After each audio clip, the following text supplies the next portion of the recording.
Teal. That is his YouTube channel. If you are not a subscriber, you definitely want to subscribe. He puts out some great information. Come on up, Porterhouse.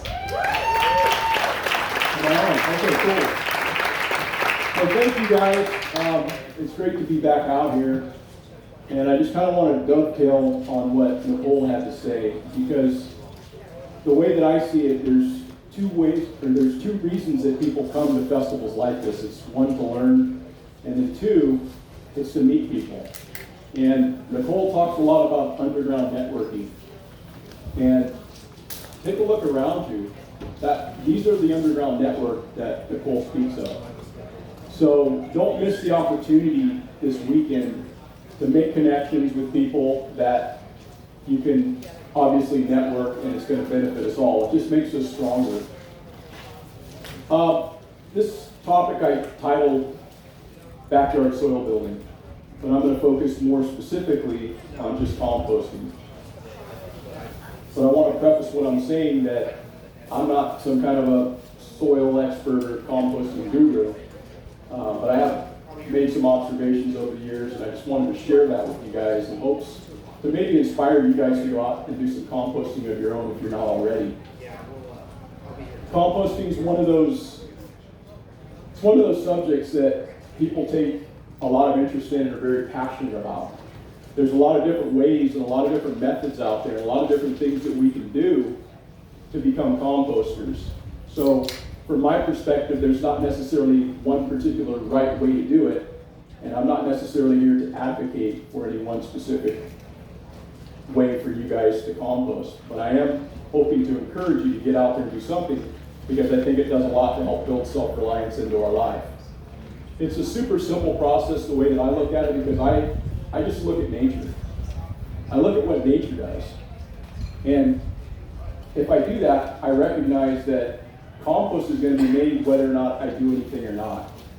All it is it's decomposing organic material exposed to the element of time. The problem we have is that we don't have an unlimited amount of time. We don't have 500 years to make a half inch of soil like nature does.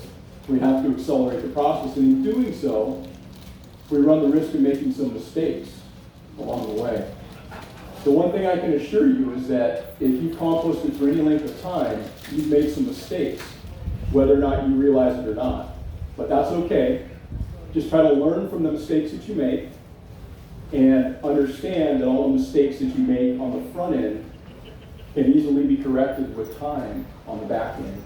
It's just that balancing act. The next thing I'm going to want to say, and this is what I want you guys to kind of take away from my talk today, if you remember nothing else. The way that I see composting, our job is to balance the two competing interests between accelerating that process and patience. And where they intersect, that's the perfect compost. It's not a specific formula, it's not a specific do it this way, it's just a concept, because you can apply that to everything. It's all about acceleration, but also patience. Everybody wants to make compost like that. We can make it in 15 days, can't we? We can make it in 18 days. But what's the consequence of that? And where is it going to be properly applied? Where is it going to be properly applied? So that's kind of what I want to talk about with you guys today. I'll talk a little bit more about that, but I also wanted to kind of give you an understanding of what my background is and my journey through composting. I began composting really before I actually knew what it even was. I was probably about that high. And my dad used to say, go feed the compost pile. And what that meant, I didn't know what it meant, but what I knew that meant was to go get a wheelbarrow and a pitchfork and go muck pins. My folks moved us out of the city in like 1970. I was 5 years old at the time. They bought a farm. Quickly developed an interest in raising cattle, and quickly grew our herd to somewhere close to 100 head. And they also realized that was a little too much for us to manage, so they backed things off. And we wound up having somewhere in the neighborhood of about 40 to 50 heads what we managed every year from the time I was this high to when I moved out. But we also had horses, and we had chickens, and we had a big old garden and compost. And we take this material, it was very nitrogen rich. It was a lot of urine, it was a lot of manure, bedding materials, and we take it and stick it out behind the barn. Wouldn't do a damn thing with it. We wouldn't get out there and flip it over with a pitchfork or tractor, wouldn't stick a temperature probe in it. Did nothing to it, it just sat there for months and months and months. And I can actually remember standing here today, I can see this image, and it was more than 50 years ago. And I remember opening the back of the barn door and seeing steam rise out of the pile. And that was so striking to me that I went and asked my dad about it, and he didn't have any scientific explanation. He just said, yeah, it's just compost. We're going to take that and we're going to grow vegetables with it. Well, that's what we did every year. We'd load up the pickup truck at least once or twice a year, once in the spring, maybe sometimes in the fall as well. And we put it in the garden. Dad had a big in-ground garden that we rototilled that in. And he grew some of the most amazing vegetables with that compost that we did nothing with for 45 years. And to me, that just was a signal that, hey, this is a system that works, right? It's not very complicated, it's very simple. It's just a matter of applying the correct amount of time to an organic material that's going to naturally want to decompose. Now, of course, that had a lot of nitrogen in it, so it rapidly decomposed. It went through a hot phase, and then it wound up going through its resting phase, as it does when you're hot composting. But again, we did nothing with it. And so that was a system that I decided to try to proliferate on my property. We've been on our property, on our farm, for more than 20 years now. And we've had gardens and livestock and a lot of compost, right? And so that's a system that I knew that worked. And I was brought up in a system of traditional agriculture, traditional horticulture, traditional gardening. But on around 2019 it was, I believe, is when I started developing more of an interest in seeing a lot of the stuff I saw on YouTube, people composting. And I started to go out and try to validate some of the things that I had seen. So I got into bokashi composting. If you don't know what that is, that's an anaerobic form of composting using a lactobacillus bacteria that's been infused onto a substrate, and you layer that in, and it basically, it's a pre-digest. It's a form of pre-digestion. It's like you're almost fermenting this material, and it makes the composting process easier. I also got into vermicomposting, which is composting with worms. That's something that everyone here can do with very, very little effort. I've got a system at home right now that I don't do anything to, and I get some amazing, amazing worm castings out of that. And I'll briefly touch on that. It's just simply a 5-gallon bucket. You know, again, I got the idea off the internet. It's not like I'm coming up with this, right? But I saw somebody do it, and I said, I'm going to go out and validate that. Because we can watch all the stuff on the internet we want, but unless you actually go out there and put it to the test and see how it's going to work for you, you're never going to know. And that's how you learn. So that's what I'm trying to encourage you guys to do. But this barrel, or excuse me, this bucket, winds up going into my garden beds. It's got holes drilled into the side, holes drilled into the bottom, and then it's got a lid with holes in it that has a vent so flies don't go in there and lay eggs or whatever. And then I just add material now and then. I'll pull some weeds out of my garden, or maybe I'll add a little coffee grounds, or maybe some food scraps. And the worms that I put into my garden bed go and come as they please. Now, the first year I did this, I thought, oh man, I got ripped off. I got sold a bill of goods. I put these worms in there, and then when it got hot in the summertime, they bailed. They were gone. And I'm checking them, there's nothing in there. Well, in the fall, when it starts to cool off, temperatures get good, they're going to come back in there, and they're going to start enjoying that space and consuming that stuff. And what they leave behind is an amazing product that doesn't even need to be composted any further. You can utilize that stuff right now, just like rabbit manure. It's a compost you could use without any further reduction. So, kind of lost my train of thought there. Where was I going with that? Styles of compost. Adding that new style. Correct. Thank you. So in 2019, I started doing all these things, and I got into hot composting and trying to replicate what I had seen and seeing how well it would work for me. On about that same time is when I also came across a whole new concept for me. I was introduced to permaculture. And I was introduced by a guy he's kind of an obscure guy. You guys probably have not even heard of him. He's got a podcast. His name's Jack Spirko. Anybody? So yeah, Jack was the guy, unbeknownst to Jack, that actually introduced me to permaculture. And it was very eye-opening because what it did is it allowed me to visualize what I was doing on my farm already that was tied to permaculture. But more than that, it showed me what I had not been doing. And it really further inspired me to try to be a lot more regenerative and give back to my land. And so that's why I developed a further interest. And I've been creating biochar for the last 2 years. I've been aggressively making biochar in a system that I created. And that's another form of soil amendment that can help you build soil. I also, at the same time I came around to learn of Jack, I came across a guy that's also on YouTube. He's got a great channel. He composts with chickens. He's a permaculture guy. And if you haven't heard of this guy and you haven't checked out his channel, I'm going to suggest that you do, because he's a very sharp guy. He's very well spoken. He does things in a low cost and regenerative way. His name is Sean Dombrowski, and he's got a YouTube channel called Edible Acres. And what I picked up from Sean, I picked up a lot of things from Sean, and I'm not ashamed to say that or afraid to give him acknowledgement for the things that I was able to take from him, okay? But I took away his composting with chickens operation. And I've been doing that for the last 2 years and generating some pretty high-end compost from what I can see as far as how it's producing food for me, okay? And really that's all we can see. When we make compost, that's the thing that needs to be spoken. We have no idea what's in it, right? We're not soil scientists. We don't know from a microbiological level what is in that material. We look at it and we say, oh, it's dark and it's rich and it's fertile. And you know what? It may be all of those things. It very well may be all of those things, but we have no idea. I don't, you don't.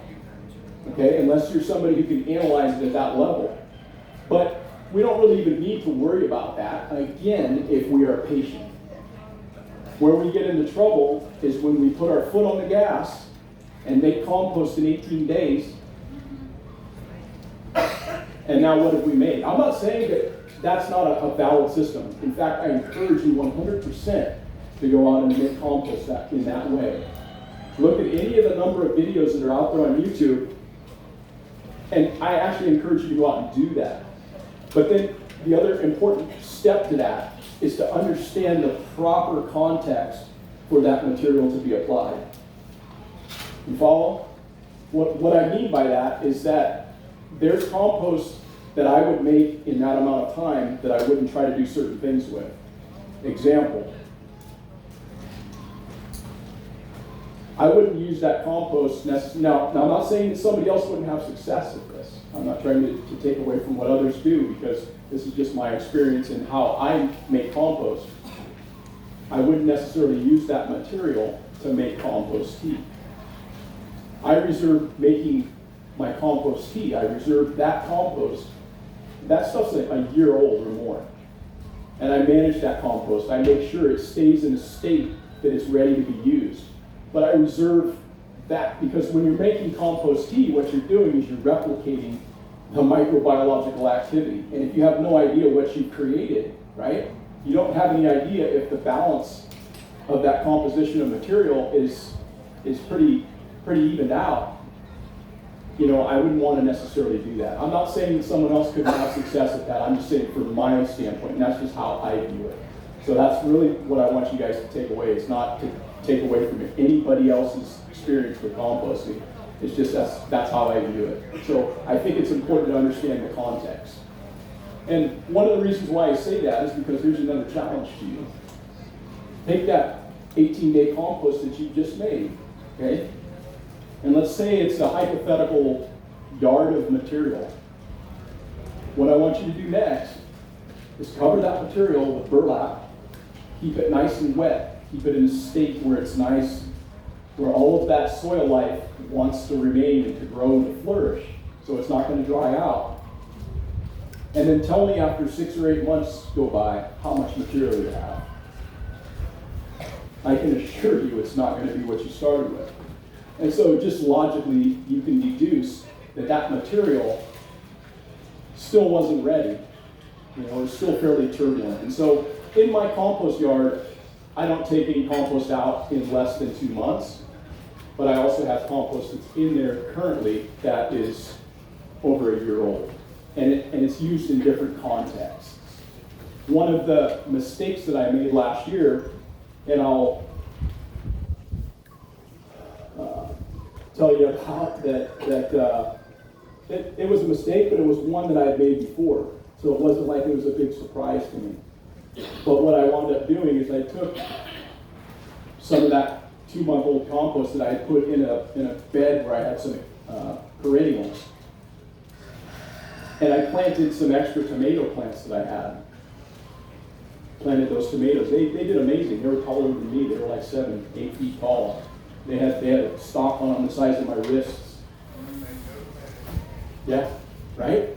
You know, right? Yeah, oh yeah. I had about 6 tomatoes, right? You know, these big, nice, beautiful, indeterminate, tomato plants. And I physically watched bees pollinating the flowers that were set. Nothing. It's too nitrogen rich. But see, that's how I run it in my yard. I know that. I know that going in. That material that I put there was about 2 months old, but I wasn't planning on necessarily planting something in it that would affect it, but I wound up throwing those in, and that was the result. And so again, these are the things that you'll only learn by going out and learning your systems, learning your compost, okay? So what I do in this chicken yard is I bring in waste streams. I bring in wood chips, and I've established relationships with local tree crews, local arborists. I actually have a sign up out in front of my house that I stenciled. It says wood chip on it. And then I've got my phone number there. And I just received a phone call from the other day of a lady that called me, and she had asked, "Hey, what's with that sign?"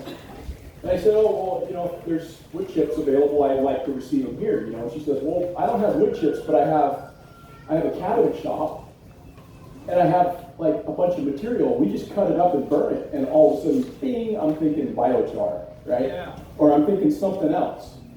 Because I get my biochar material from a local waste stream that's in town. It's a bee apiary. They make beehives. And so I get all my material there. I don't buy any shavings. I get all that from there. So this is a little off topic from composting, but again, it all goes back to soil building. It all goes back to being regenerative. It all goes back to utilizing waste streams. And that's what comes into my system is waste streams. And so I don't have a specific formula. As a composter that's scavenging material for this, you don't have a set way of doing it. I use what I can get, and then I judge that pile accordingly. So what I'll do in this yard is I'll build my piles. They will be in a hot phase for probably somewhere in the neighborhood of like 2 weeks. I'll add material to this for 2 weeks. That is not the way you should technically make compost, because that's like baking a cake, pulling it out, and then putting batter on it and putting it back in and pulling it out in 15 minutes and putting more batter on it and that's what I'm doing, but it works for me in my system.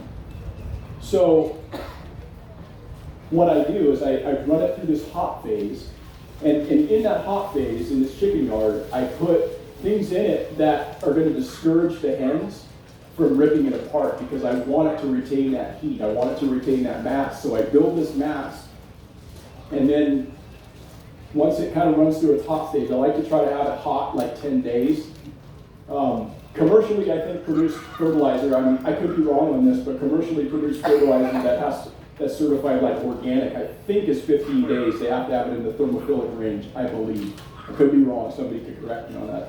But that's what I thought I read one time. And thermophilic range is 130 degrees Fahrenheit to 160.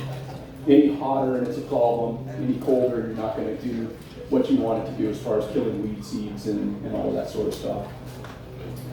But I'll allow it to do that. And then the piles that are a little older in development, that are kind of moving more toward a resting phase, what I'll start to do is I'll put seed into those piles. Every morning I'll sprinkle seed in them, and then I'll bury all that. And then the hens, just due to their natural scratching and searching for food, are going to be further incentivized to do that. And what that's doing for me is it's helping to aerate that pile. I don't know if I mentioned best practice earlier, but let me just mention best practice. That's one of the ways you can expedite really good compost is through best practice. The rule of thumb that I use is the closer I am to best practice, the sooner I can use my compost. The farther away, or the more rules kind of that I break in best practice, I need to add a little bit more time. That's all. It's just a matter of time. But best practice to me is the first thing, and this is a rule that I don't really try to break. I don't try to go away from this, is to make sure that I've got good materials coming in. I don't want to bring something in that's tainted with like an herbicide, because that can have a very long-lasting and detrimental effect to the compost that you've created that's now going to have a detrimental effect to the plants that are going to try to grow in that compost. That's like one that takes a long time to recover. So that's like my number one that I'm not real bendy on that one. The other ones I'm pretty bendy on. And the next one would be your ratios. I try to keep my ratios somewhere in the neighborhood of 50-50. I don't really worry too much about the whole 60-40-10, which I'll talk about, but I'll put a wheelbarrow of this, and okay, I'll put a wheelbarrow of that. Wheelbarrow of greens, wheelbarrow of browns, right? 50-50. I'm not worried about it that much. My stuff typically runs more high to the manure side of things. I don't worry about that because I'm not in a hurry. And the ratio that is kind of recommended when you're making like a hot compost would be something more akin to like 60-40. So that's 60% carbon, your browns, your wood chips, your leaves, and stuff like that, and 40% nitrogen, which would be your grass clippings and your yard waste and stuff like that. You have to have that nitrogen component to speed up the decomposition process. The 10 comes from no more than 10% of that 40% should be of high nitrogen. So that's your animal manures. But I typically run higher on that. Again, why? Because I know that works. That's what we did back on Dad's farm. That's what works. And I know that it works if you just apply the proper amount of time. I just wanted to give a shout out to my dad, man. Just buried him like 9 days ago. So he was a good dude and lived to be 90 years old and learned a lot. So shout out to Dad.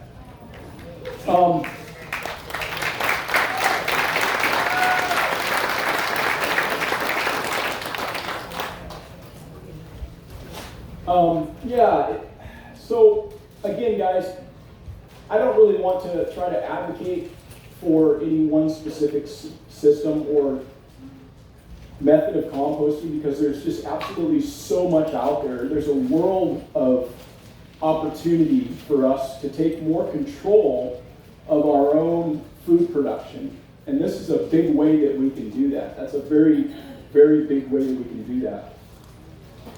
Let me get back to best practice. So I talked about the ratios, right? So there's the ratios of 60-40-10.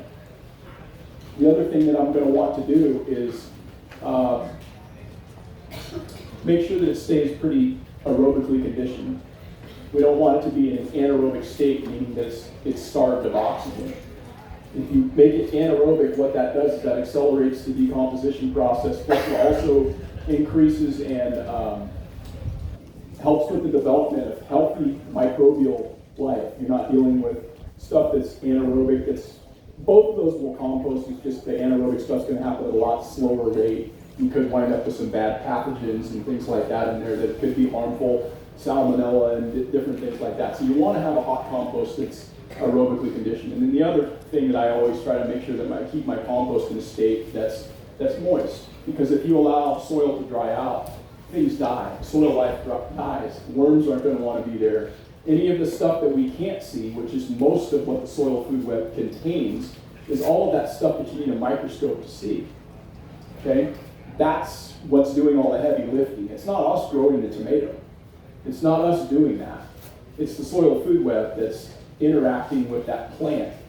And we need to do what we can to encourage it. And again, composting is just one aspect of that.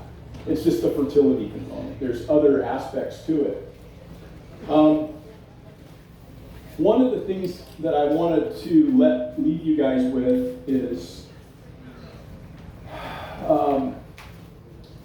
as I said earlier, I'm not an expert, but there's people that are experts.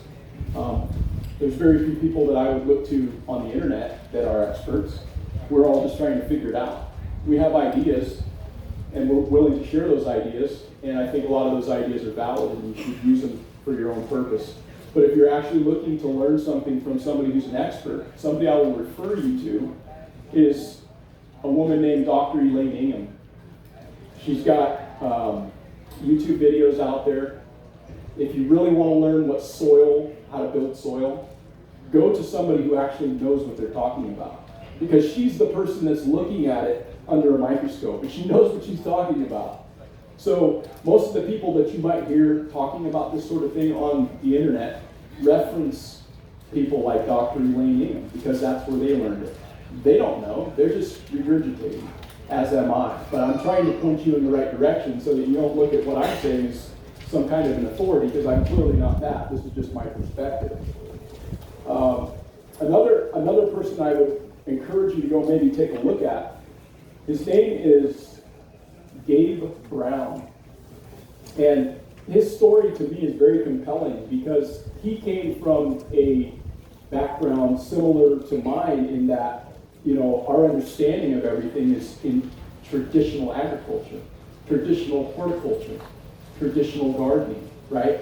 And not really thinking about it from the permaculture standpoint, not thinking about it from the no-till standpoint, not tilling the soil.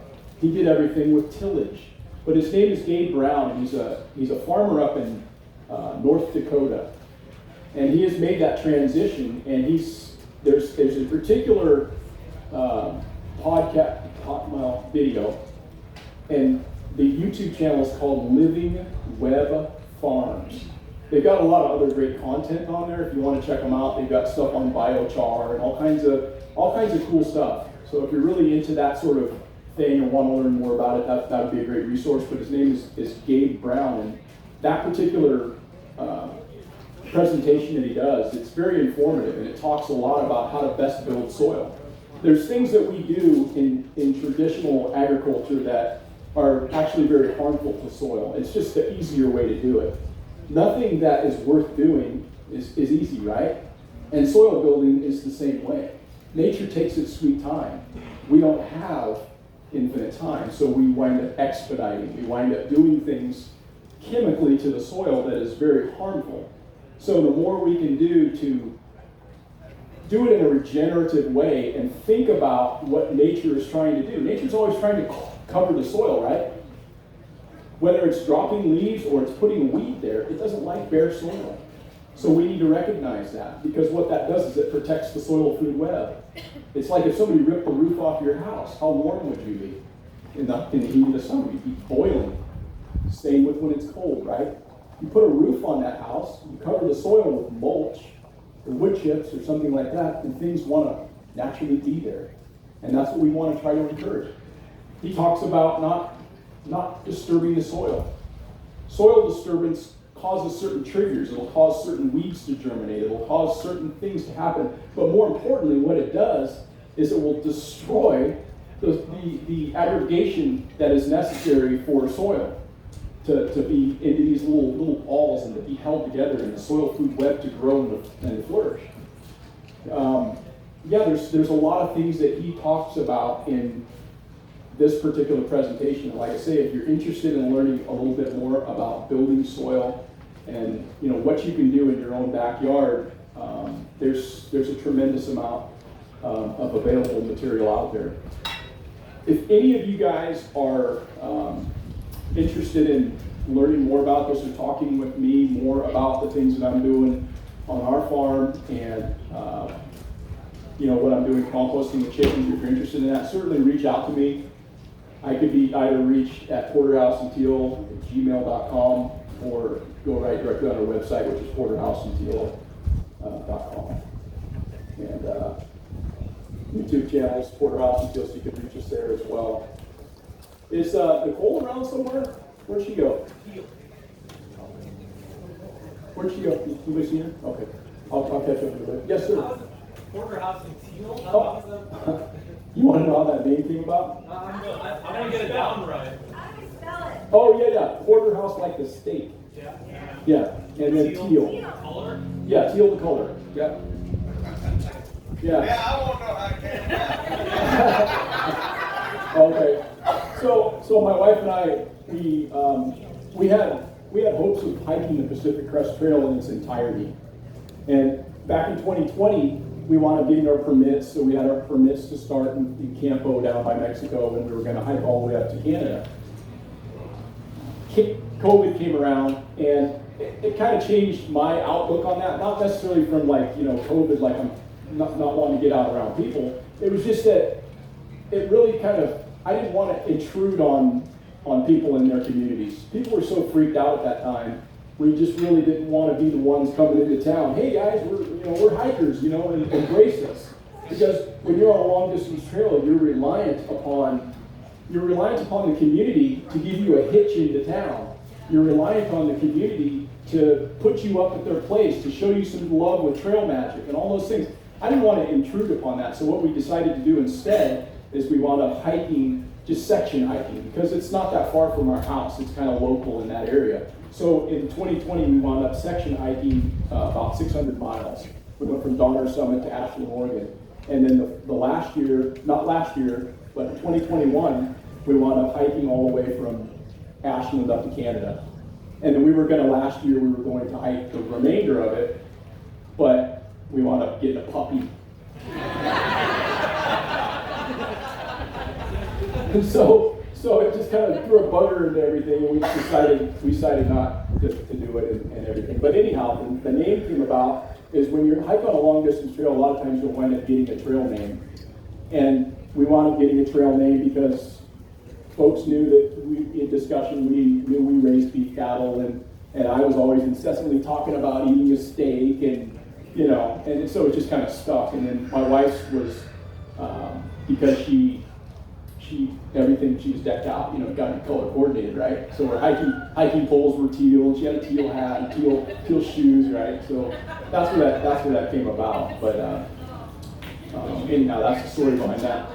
But anyhow, is there any questions as it relates to anything that I had to say today? I'll certainly entertain those now. Yeah. Sort of like, I guess, looking for a practical opinion. I have 40 acres of woodlands. There's a lot of remnants of tree tops that were left behind by the logging that was there just before me. It's still mostly wooded, but I've got all these tree tops. I've got lots of oak leaves. I thought about, I'm not going to try to bring all that to one central location, but about having composting heaps really that are going to have to process a lot of oak leaves and woody material at various convenient locations around it. I mean, yeah, see how that would work? You can do that. The thing about it is with regard to trying to get that sort of material to actually compost, it's going to take a tremendous amount of time.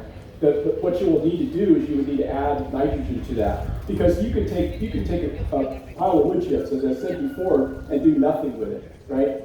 That's 400 to 1 carbon to nitrogen ratio, a pile of wood chips. Not much nitrogen, 1 part to 400. You add some greens to that, that's going to accelerate that. So essentially what you have is you've got a pile of sort of like wood chips. It's just lumber or whatever. You could actually make that into like a hugel mound. So start looking into doing some hugelculture and come up with a way to see about making some beds for yourself in that regard, that might be a more effective use of that. But again, it's going to be site dependent on what you want to do as it relates to that. But that's what I would consider maybe. There's lots of weeds. I mean, there's lots of greenery growing in the spring to the summer. So Yeah. just from the local area around each pile, adding to that, I guess. Right. Any other questions? Yep. Have you done anything with human manure? Pardon me? Have you done anything with human manure at all? Oh, no, I have not. No. I mean, not to say there's anything bad with it. I know that there's people that do it. It's just something that we haven't done. Yeah, haven't gone down that road. Do we have anything from the digital passes, Miss Louise? Digital pass holders, we love you too, right? Let's give them an applause. It's always better to be here in person, but, you know, if you can't be here, you can also kind of be here. Anything from them? Yeah. Any other questions from the audience? Right over here.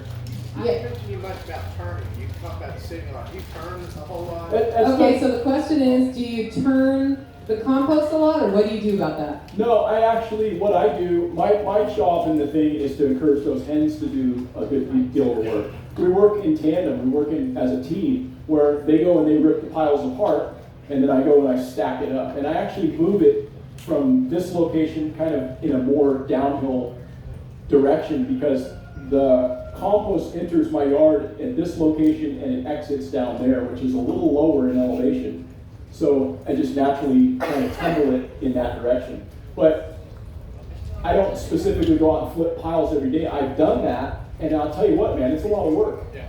You know, and I'm looking at it from the standpoint of, you know, how can I maximize my time and utilize the benefit of these hens to help me do something that they're naturally going to want to do. You know, it's interesting, I've seen some people make comments on my YouTube videos about, oh, you know, that's terrible, you're making these hens work for food. And, I mean, what they don't realize is that they're going to do that anyhow. I'm just incentivizing them, and they're getting an actual additional benefit. Because they derive a lot of protein out of those piles. Those piles are loaded with worms. When I turn a pile over that's been sitting there for, you know, a week that they haven't been able to get into, it's just thick with worms. And I don't want them to totally obliterate that, because it's a valuable resource, not only for what they do for the compost itself, but it's also a food source for these chickens.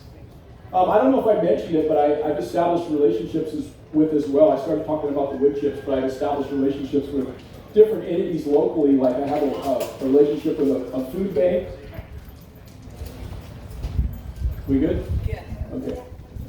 I've established a relationship with a food bank. I've got a supermarket, and I've got 2 restaurants where I get food scraps and the wasted produce. And this is all free of charge by simply asking the question and establishing those types of relationships. And what that allows me to do is bring that material into that yard, allow those hens to have first crack at it, which not only helps them nutritionally, gives them more nutritional diversity, but it gives diversity to the piles themselves because of what's able to be decomposed with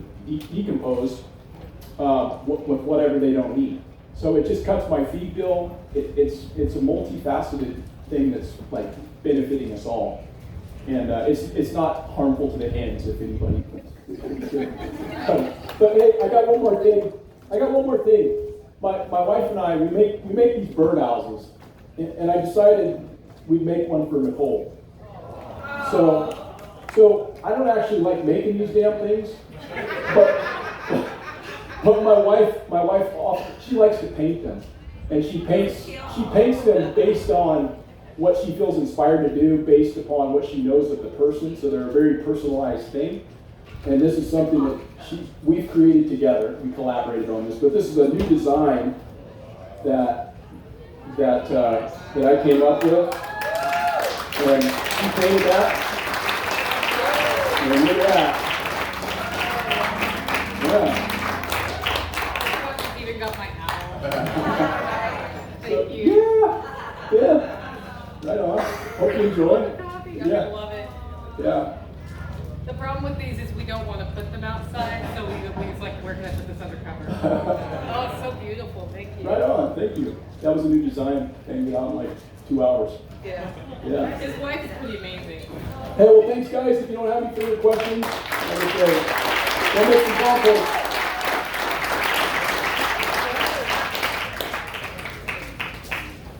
How many people out here have a handgun on right now? Why do the rest of you not? Are you scared of them? Training. Who said that?